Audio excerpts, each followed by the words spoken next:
Sunday to Sunday times. Subscribe कीजिए, like कीजिए, share कीजिए। आप देख रहे हैं STS टाइम्स। मगर एक बात मैं कहता चलूँ आप सभी लोगों से कि आज के बाद हमारा साथ छोड़कर कोई जाने वाले लोग हैं, उनके ताल्लुक से हम अपना मेयार न गिराएं। किसी का फोड़ा, किसी की खुजली, किसी का क्या, ये सब हमको कहने की जरूरत नहीं है, लोग खुद ही समझते हैं।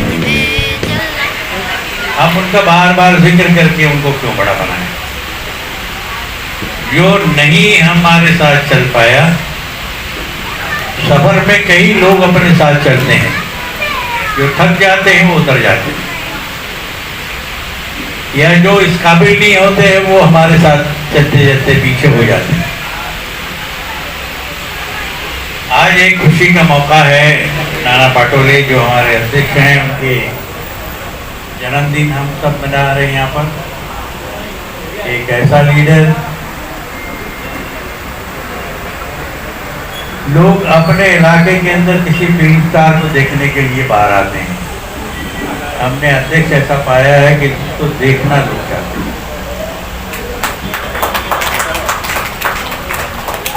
नाना पाटोले की खूबियाँ जिस जगह से जाएं, जिस इलाके में जाएं, वहाँ के मसाइल को जानकर लोगों के दिलों में जो बात है उसको समझ लेना और उस पर ही बात करना, ये खूबी है।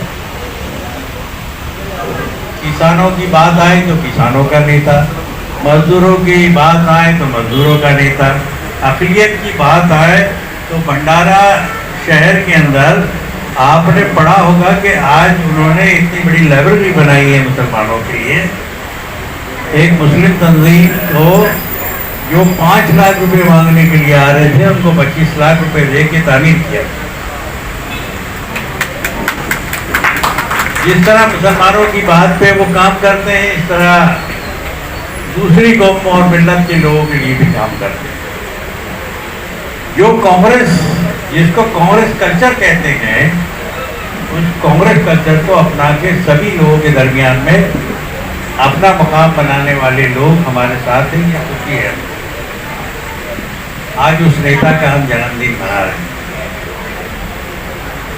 हमें कोशिश ये करनी चाहिए, 2 चीज़ों का परहेज करें। एक तो हमारा साथ छोड़कर जाने वाले लोग, और दूसरा भारतीय जनता पार्टी का जो प्राइम मिनिस्टर है, वो भारतीय जनता पार्टी के प्रधानमंत्री के अलावा उसका नाम का जिक्र बंद करते हैं हम लोग। वो इस तरह की बेवकूफ़ी भरी बातें करके, वो सिर्फ पब्लिसिटी स्टंट है उनका। और ये संघ की काम करने की ये पद्धति है सुरेश भाई, कि जब तक ये माल चल रहा है इसी के नाम पे चलाते रहो, इस बेवकूफ़ को ही आगे करते रहो।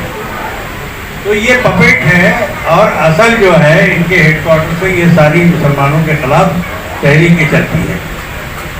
आज की खबर है, इन्होंने भारतीय जनता पार्टी के प्रवक्ता और एक नेता को पार्टी से निकाल दिया और कहने लगे किसी मजहब के ऊपर अगर कोई हमला करेगा तो उसको हमारी पार्टी में कोई भी जगह नहीं है। ये हमारी आइडियोलॉजी नहीं है। ये कौन कह रहा है?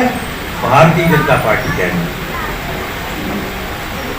ये ऐसे स्टेटमेंट नहीं आया, ऐसे किसी को नहीं निकाला गया। दुनिया भर के मुस्लिम ममालिक, जो अरब ममालिक जो थे, उन्होंने अपने शोरूम में मेड इन इंडिया का सारा आइटम निकाल के रास्ते पर फेंक दिया और वहां के काउंसिल जनरल को बुला के उन्होंने वार्निंग दी कि आप अपने लोगों के दरमियान में जाके माफी मांगिएगा हुजूर सल्लल्लाहु अलैहि वसल्लम की शान में गुस्ताखी। ये बहुत बड़ी चीज है। हमें सिखाया जाता है कि भाई हम किसी के मजहब पे हमला ना करें, ना उनके आइडियल के ऊपर हमला करें, ना किसी के जो जिसको वो पूछते हैं उनके खिलाफ हम बात करें। हम तो दुनिया के तमाम कौम और मिल्लत के साथ भाईचारे से रहने की हुजूर अकरम सल्लल्लाहु अलैहि वसल्लम ने हमको आपको सबको ताकीद की। और इत्तेहाद के खिलाफ और उनकी शान में गुस्ताखी करने वालों के खिलाफ हमको कुछ करना नहीं पड़ा। ये तमाशा दुनिया ने उनके चेहरे पर लगाया।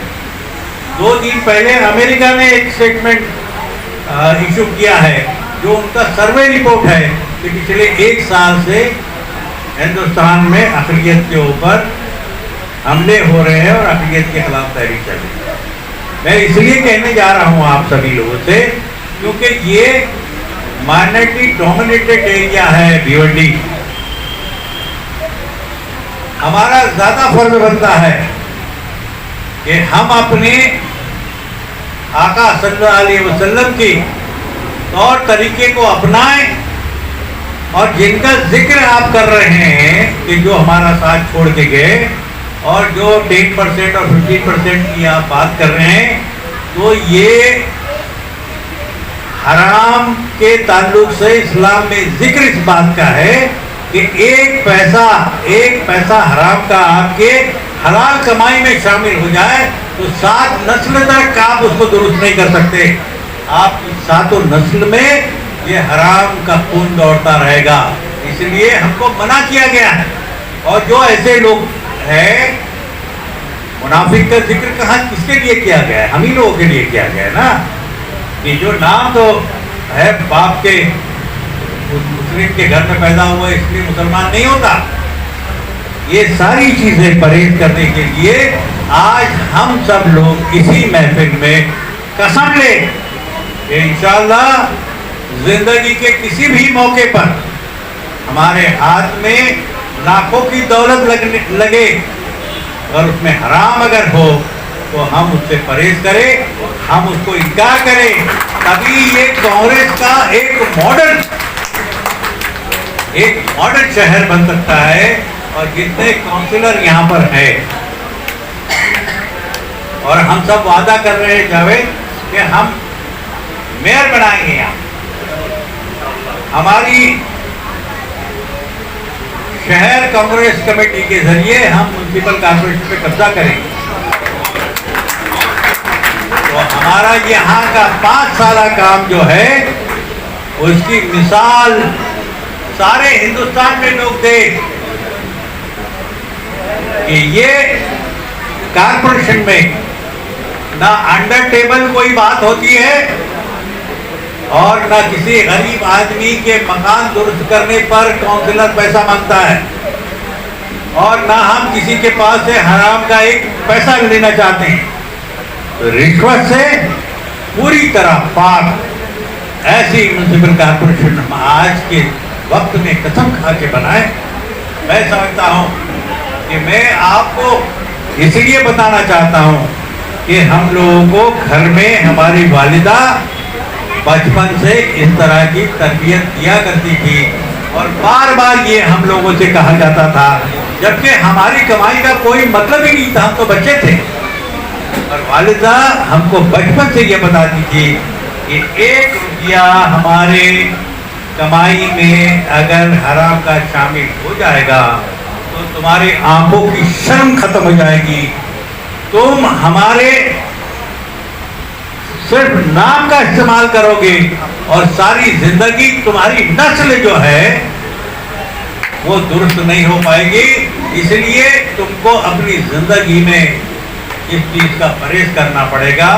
और अशीफ भाई, मैं 1980 में इरिगेशन डेवलपमेंट कॉर्पोरेशन का सुरेश भाई चेयरमैन बना, और आपको पता होगा कि हमको 280 करोड़ रुपए का जो बजट था डैम बनाने का, धरण तयार करण्यासाठी जे पैसे मिळत होते त्याच्यामध्ये मी न मागता नुसत्या सहीचे मला 2% मिळाले असते।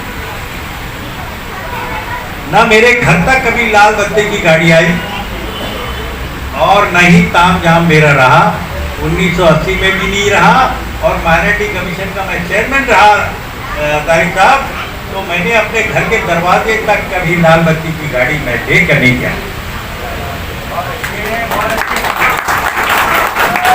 लोग मुझसे कहते थे कि यार आपको शादी में हमने बुलाया है, आपकी गाड़ी कहाँ है?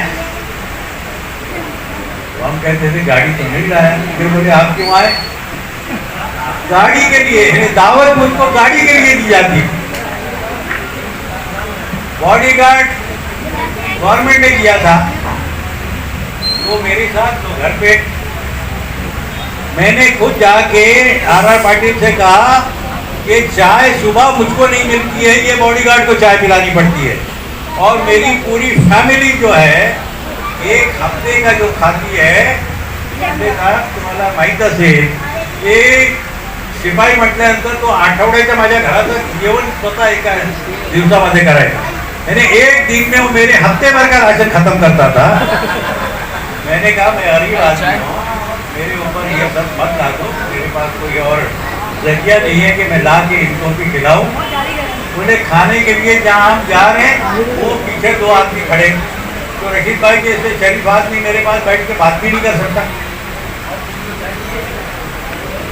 तो ये मैं इसलिए बता रहा हूँ कि ये सब चीजें ना लेकर भी मेरी इज्जत में कोई फर्क नहीं आया, ना मुझको कभी उस चीज का एहसास भी हुआ, क्योंकि कल भी मैं पैदल था, आज भी पैदल हूँ। मगर इज्जत के मुकाम में मैं इन तमाम लोगों के मुकाबले में बहुत आला मुकाम पर हूँ। तो इसलिए आपको भिवंडी का मॉडल किस टाइप से पेश करना है। जावेद साहब, आज से थोड़ा फुंसी, खुजली, बिजली, ये सब जो है, ये सब लफ्ज़ों का इस्तेमाल हम लोग बंद कर दें। देखो जो गद्दार होंगे, जो हमारा धोखा करके गए होंगे, उनका अंजाम आगे खुद नजर आएगा। हम लोग आज ही फैसला करें कि हम हराम के रास्ते पर नहीं जाएंगे, हलाल के रास्ते पर जाएंगे और हलाल का साथ देंगे।